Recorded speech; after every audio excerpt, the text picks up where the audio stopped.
Hello, my name is Jeff Rolka. Thank you for checking out my video and welcome to the world of singing. If this is your first exploration of voice training, at least here on YouTube, getting lessons or working with your voice is a surefire way to make improvements. These improvements come in a lot of different formats. They can include expansion of range. They can include better intonation or singing in or out of tune. Better enunciation so that you're more clearly understood when you're singing. Also better overall tonal consistency. That being said, this is primarily directed at people who are very, very new to voice training in general. Maybe have never sung much at all or had any experience musically. And there's a few things that I think will help you as you embark upon this journey. Now, first of all, this video is primarily about the practice of being a singer and becoming a musician. And as such, if you feel like you got a grip on those sorts of things, then there are two videos which are linked on screen now.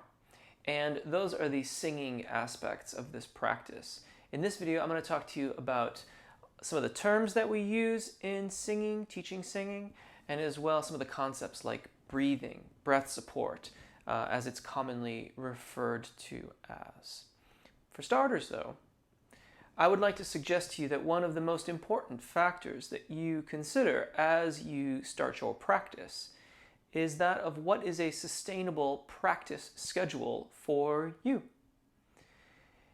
Being a musician is something that requires daily attention, daily practice. That's what is going to really get you results in the long run. Whether that's 5 minutes a day right now or 10, over time it will grow, I assure you. But what you want to do is figure out what is sustainable now as you start this, and then allow it to grow and unfold as you move forward. Operative word here, sustainable. Vocalizations. Vocalizations are the scale, literally the scales. They are literally scales often. So there's stuff like those are vocalizations. They commonly are referred to as warm-ups, and I refer to them as warm-ups on my channel. But really, what they are surreptitious ways to get combinations of vowels together so that you learn to align the vowels. And this is primarily done using 5 cardinal vowels. In singing instruction, you are going to find that there are 5 main vowels that we use in our teaching. E, the narrowest of the forward-focusing vowels. A, the not quite as narrow as E, forward-focusing vowel. A, which is still considered to be a forward-focusing vowel, but is often considered to be the widest of that group. On the other end of the spectrum, oo, the narrowest of the rearward-focusing vowels. O, wider than oo, still rearward-focusing. And in the middle of the two halves of the semicircle, you have the schwa vowel, And that's what they all blend towards when we talk about vowel modifications or subtle changes to the vowels as we ascend in tessitura, as we sing higher. All of these alignment practices are part of the videos on my channel, and they are in fact what the practice videos that accompany this video are all about getting started on vowel alignment and evaluating the differences between 3 of the vowels. I picked 3 cardinal vowels in that video. An awareness of the sound of your voice will help you as you start to work on this practice. Listening critically, not critical like, that was terrible, but critical as in the resonance of that E vowel was different than that A vowel. How do they reconcile? And that is the focus of my warm-up videos. The warm-up videos on my channel are exercises to work on the practice of vowel alignment. There are also videos to work on range expansion. However, I would suggest to you that if you are truly a new vocalist, and by that I mean even if you've been singing for a long time, but you haven't worked specifically on training your voice, that you wait to work on range, expansion, or extension until your vowels are reasonably aligned in your thyroarytenoid dominant singing voice. That is your chest voice. Okay? Chest voice is thyroarytenoid dominant singing voice. Head voice is cricothyroid dominant singing voice. The process of getting smoothly from one to the other is a key concept in our growth as singers.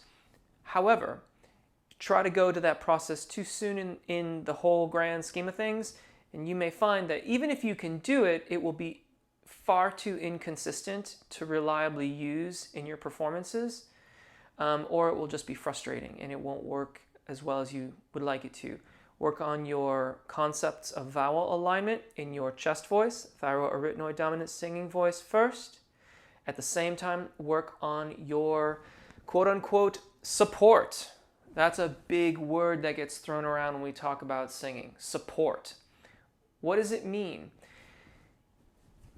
Generally speaking, people will say, well, you need to breathe from your diaphragm. Okay, fair enough. But what do we do when we support? And that's where maybe if a picture is worth 1,000 words, perhaps a video is worth significantly more than that. Because there are some, in my opinion, misconceptions about this. There are a lot of resources online that will suggest to you that proper breathing, or quote-unquote support for singing, looks something like this.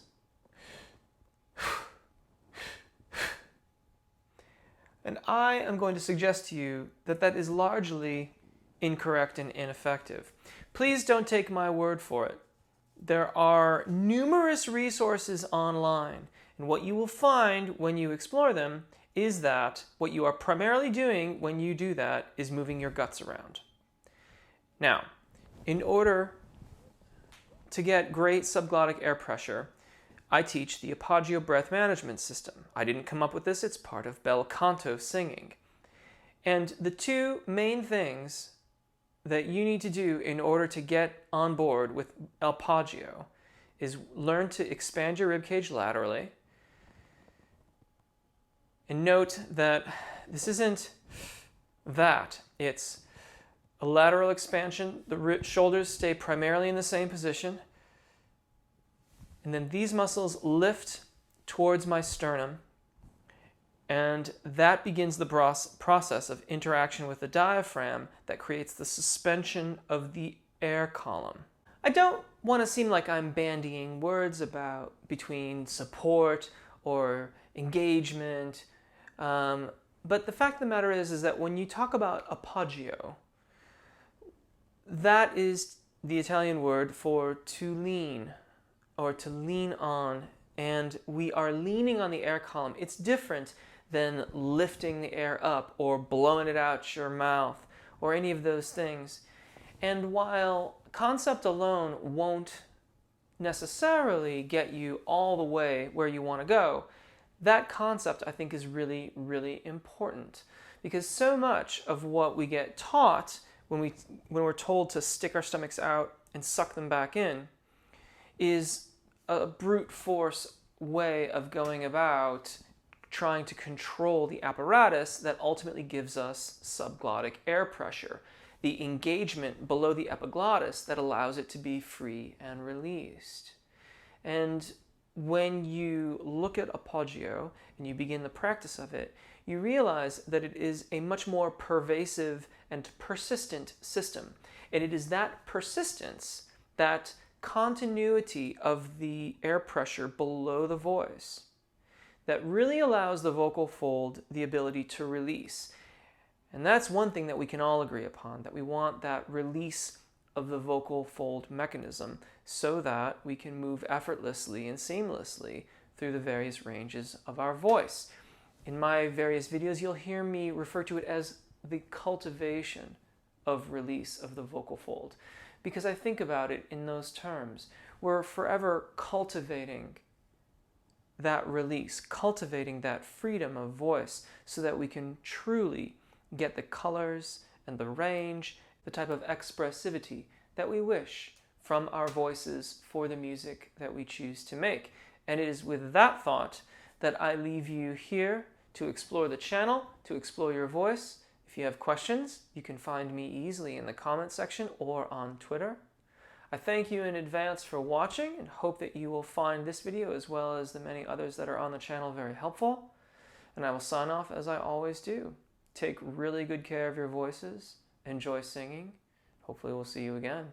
Bye.